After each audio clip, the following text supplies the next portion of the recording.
تەماشاغانên تۆرە ئاوا دەم باش دیسا ئەم دیرۆگا خۆیان کوردی بەگەران خەلەکامەیە شەشەم وێ نەقڵێ سەرباکەین بە کوردان ئێن لۆلۆیە باوگێمەین کوردان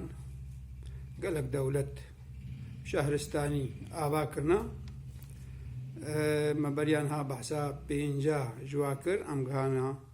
یە شەشە ئەون لۆلۆ لۆلۆژی ڕایەخوا دیرۆکێرا بەردانە بە خۆرتی بە شەهرستانی بە بەرهام بە ڕۆل بە سیاسات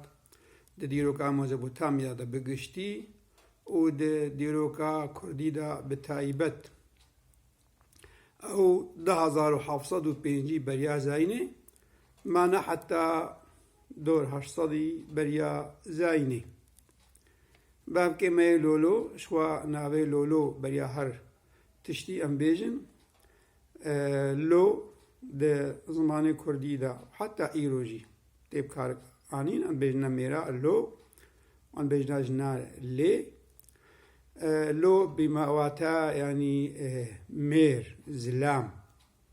و لۆلۆ یعنی گەلک زلام وشخوا ئەو گوتن جەم سۆمەریاژی وێواتەیە حتا نهاژی ئێلەکەمەیە کوردی باشووری کوردستان هێناوێ لۆلۆ هەیە ڕایە خۆبەردانە و شاغی خۆبەردانە حتا ئیرۆ ئەمژی هەنەک غونج و هەنەک فێکی وا باوکێمەنە یێمینا لۆلۆ پایتەختاوە دکەوێ ئالیە باشووری کوردستانێدا ناوێنە زیمریە جانا دیرۆک ناسن بناوتکن خەمازی دکەوێ هەرێما شەهرەزوورێدا دۆرا وێنایە گەلک دەبەر و هەرێم گرت نەخوا وێ دەولەتامەیە لۆلۆ مینە هەنگی باژار ناوەهاوند گوتنێ هۆرین و ئالۆند و حتا ئیرۆ چەمچەمال و کەنارێ و حتا ئیرۆ سەردەشتێ و وەرمێژی دگەها شەهرستانیە بابکێمێ لۆلۆ ئەو ئالیە ڕۆهلات ئالیە ڕۆ ئاباوە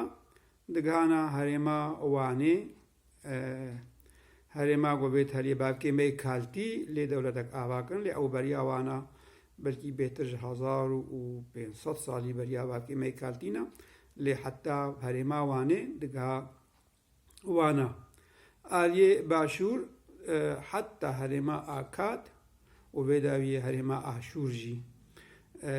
شخوا جیرانێ وانابوون و ئالیێ ڕۆژاوا دهات ڕۆژاوای کوردستانی جەممە جیایە گەورە هەیە نزیکی گرگامێشێ کەرکەمیشێ جەرابلوسێ دەرباس بێ حتا جیایە گەورە سەر ئەفرینێرە یانی حتا هەرێما ئەفرینێژی دەستێ دوێ دەمێدا دکەتە دەستێ باکێمەیە لۆلۆدا لە هەرێما باشوور مەگۆ دگها سینۆرێ ئەکادیا و ئاشووریە یعنی باژار نامە حتا ئیرۆ هەنە شێخان زەهاو پەشدار ئەو هەموو هەرێما بابکێمەیە لۆلۆ دەبوو شخوا پادیشاهێن وا هەبوون لێ ئەمکارن بێژن نەتگوتنەوە پادیشاه ji ber çima kesna xwenas bûn û tewada bûn Arabiyên bêjin xwenas bûn digotinewa pêşeng yanî rêber yanî talîyî yanî qaid ne reîsî ne serok jî û ne padîşah jî ji wana anobanînî yê herî navdar û di belgê kadiya akadiya û aşûriya و ئێبلاویادا گەلک بەلگێوادا ئانۆبانینی ناودارە لاریساب ئەڤژی پادیشاهێکی دووەمینە زیزی و نۆراداد داکار موساسینە و کوردارە ئەو خۆ بێ کوردارە لێ کوردارە مەردۆکژی و مەدامیکژی وانە کادیژی ئەوانەک ناو ژناوێ پادیشاهێن وانە منا هر دولتي جديرو كحتى إيرو جانا آرامية وجانا شرا نقابا دولتان دا ما قوت جيراني وانا هبون خوا بتايبت أكادي وبشتي وآشوري اب هر دو دولت نافدار بون کو هر تند شراد بون بجیراناران يعني شريوانا ويدامي بكاشي عربو برياوا بإعلامي عربو يا كاديها عاشورش بدوي هاتنا و عاشوري دماغو هاتنا دولتي دورا خو هرتم شربوارا کرنا و ولوجي بونا بلا سري دولتا لولو بخوا دولتك آرامي بو آشيتي بو بازرگاني بو پیشکتی بو قال لكي حش هداري وساماني وشهرستاني ذكر ليه مخابن والدولتا أكادي دولتا هر تم شعبيل داقر كرنا تورا وينابو لو را بجا هيد دما سرگوني أكادي دا شر دجوار بسر بابكين مي لولو دا بيك آنين وشخوا پشتی ویناجی معنیش توجی و نویوی نارامسینجی شو هر سه پادشاهی هلی زوردار بون دناب اکادیا داشت بدوتا اکادی نگلک دریج بون چند پادشاه کو زوب داویجی بون اما گلکی شر دجی لولوا اجا لولوا و جانوین لولوبیجی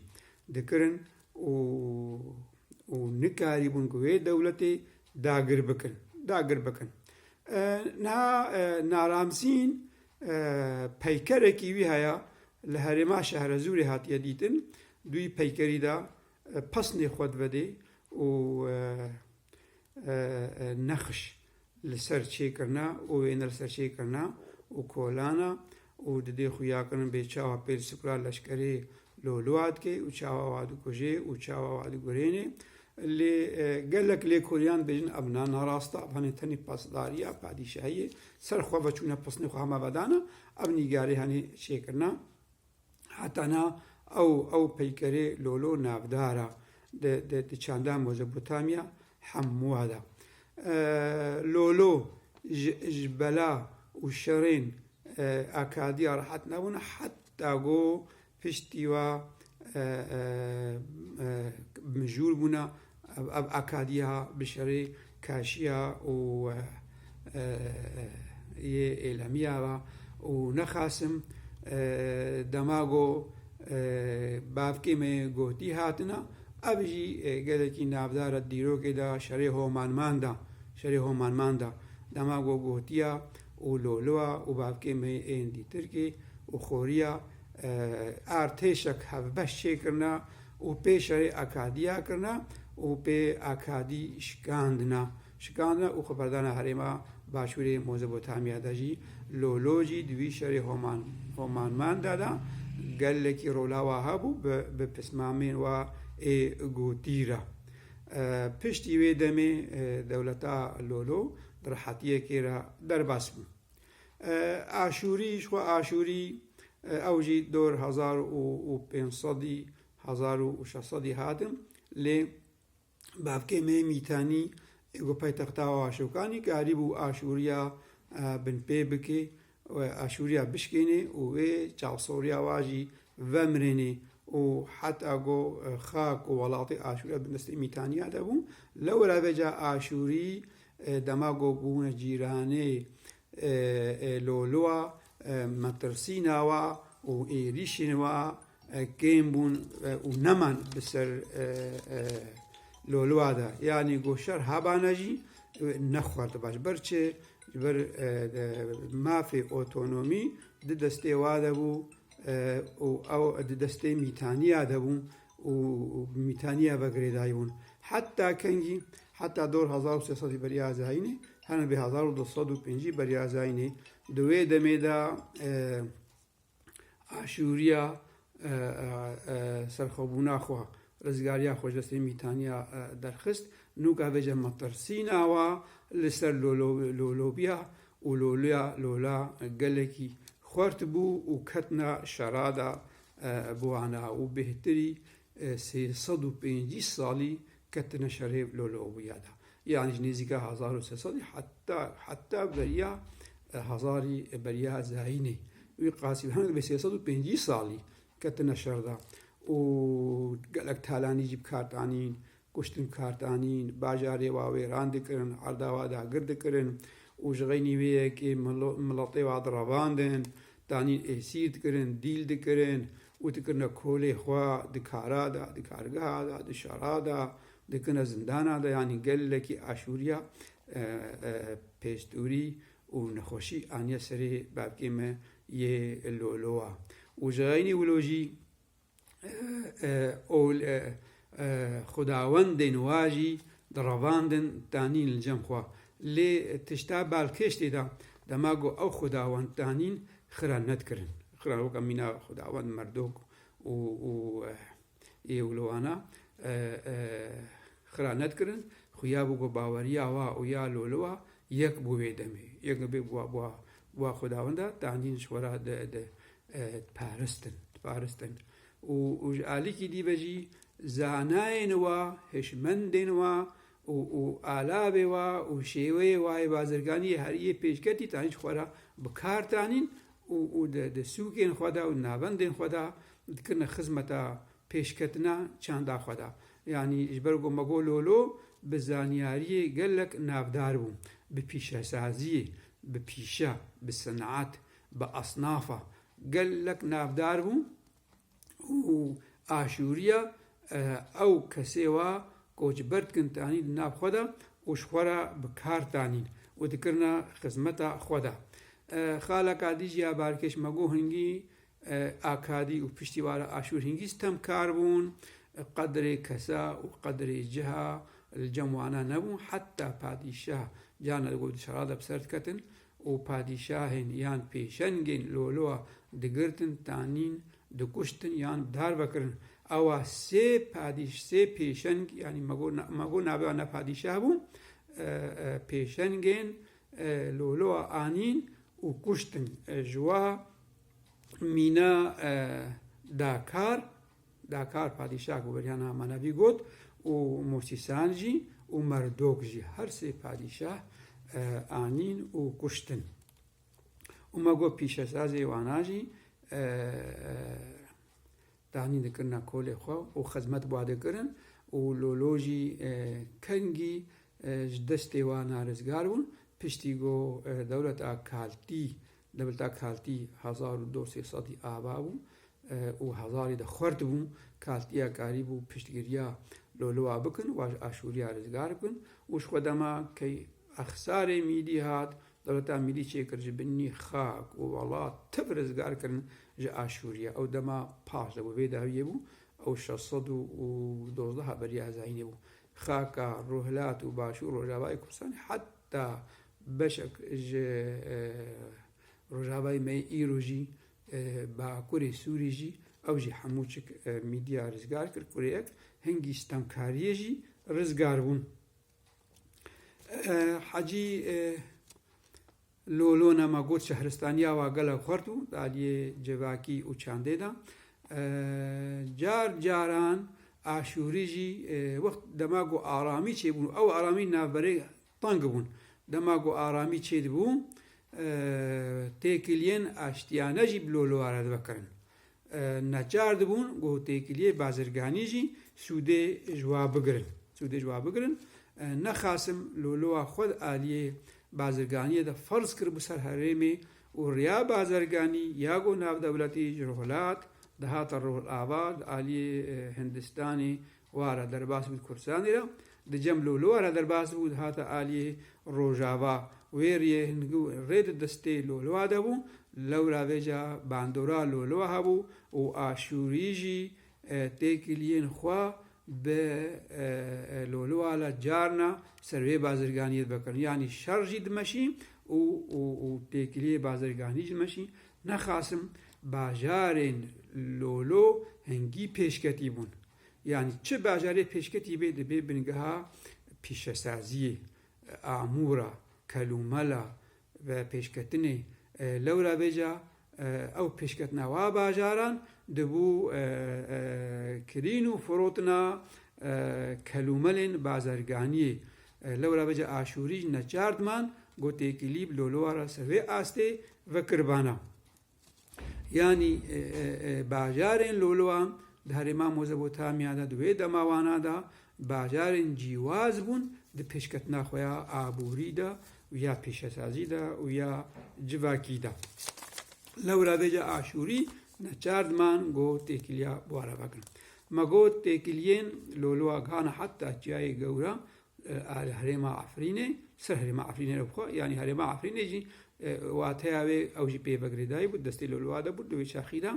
gihana heta wê de lewra bêje hingî dewleteka xwert hebû digotin dewleta êbla kevê binya Bakurê Sûrî de binya Rojava da kevê binya Himsê da ew êbla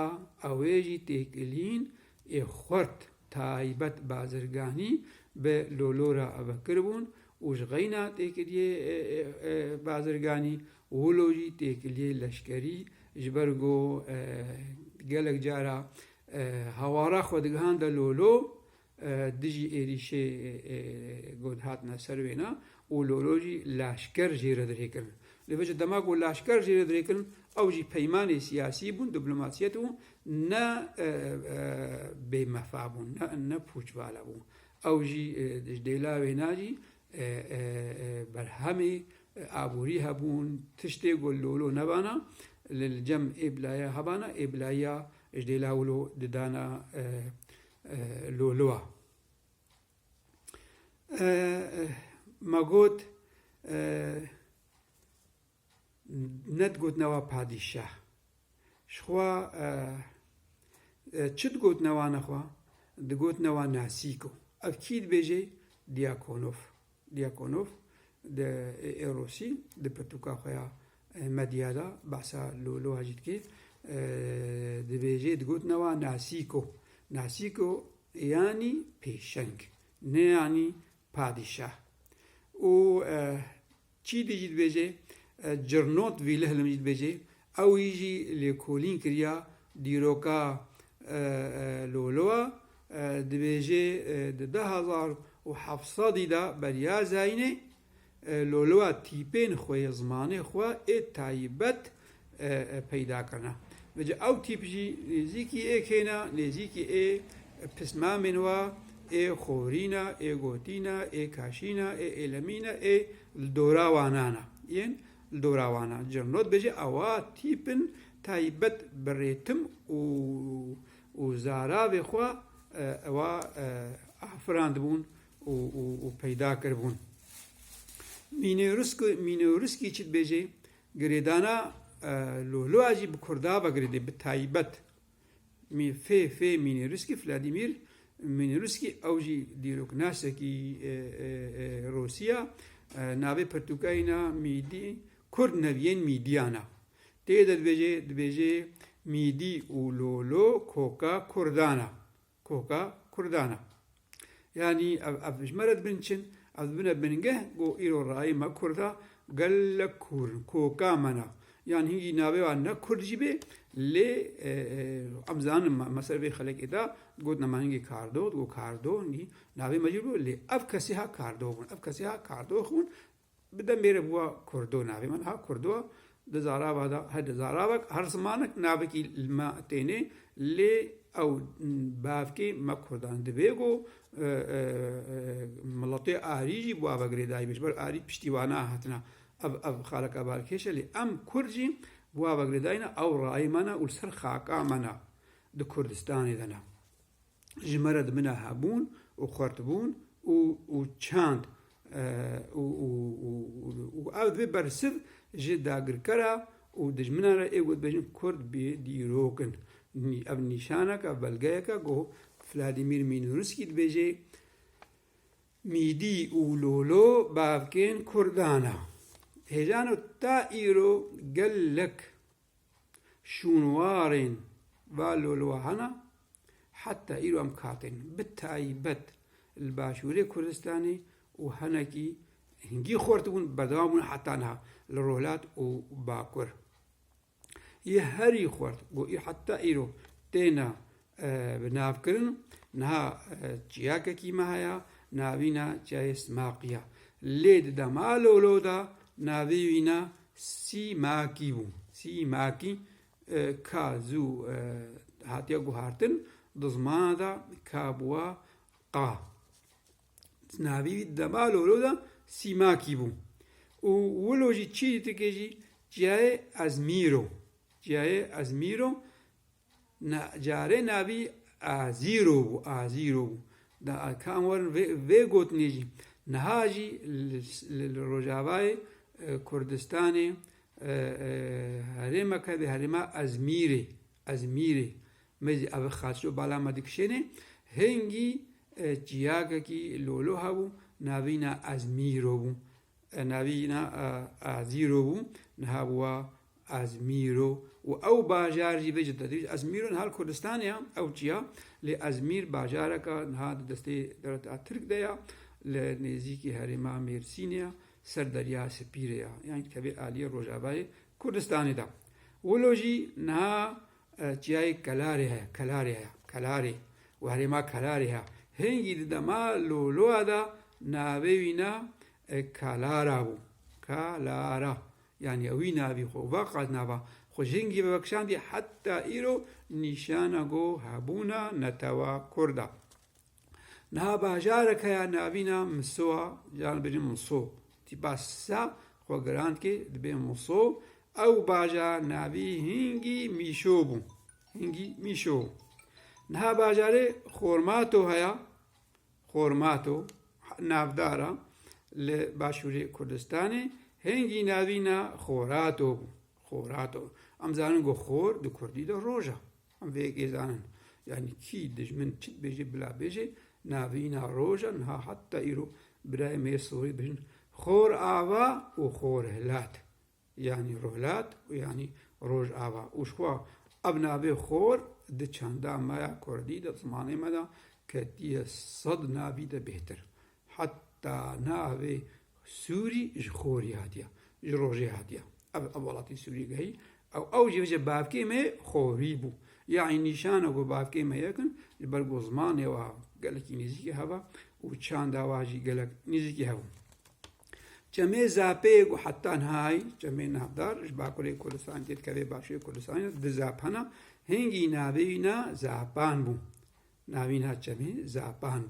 زابان شخوا نها جیاک روجاوای کردستانی لهرما دیری کی هیا نابی بکردی بروجا دما عثمان دی بو قرچوخ د چاندا عربی د کرنا قرات شوک یکی گور خو گوهارتیا لی اجبرگو